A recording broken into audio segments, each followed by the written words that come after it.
আসসালামু আলাইকুম রিয়ান ভাই, এদিকে আসেন। আসসালামু আলাইকুম। একটা ইফতারের দোকান কত টাকা হইতে পারে? একটা ইফতারের দোকান 5-4। দেখি আপনার কথা সত্যি হয় কিনা।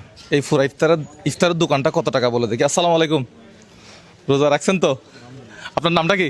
আমার নাম মোহাম্মদ ফজলউদ্দিন। মোহাম্মদ ফজলউদ্দিন। আচ্ছা, এই ইফতারের দোকানটা সম্পূর্ণ আমি কিনতে চাই। একটু মাসি বসতেছে, একটু ইয়া করবেন। হ্যাঁ, নাড়তেছিলেন কি কি আছে ফার্স্টে এগুলো দেখায়। রিয়ান ভাই একটু দেখান তো। জিলাপি জিলাপি, 2.5 প্যাকেট। স্টাইল করে বলেন জিলাপি। জিলাপি 2.5 প্যাকেট। যে জিলাপি মাসি বসতে দিয়েন না। হ্যাঁ, জিলাপি কত করে একটা? এক পিস কত করে? এক পিস হচ্ছে 60 টাকা। আচ্ছা, এক পিস 60 টাকা। এরপরে আর কি আছে? চট্টগ্রামের সোনা, চট্টগ্রামের সোনা, অন্য জেলায় সোলা।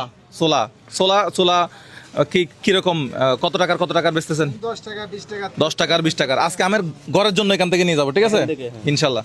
আর এটা হচ্ছে কি? এটা হলো মেদানা বন্ধা। মিহিদানা। এটা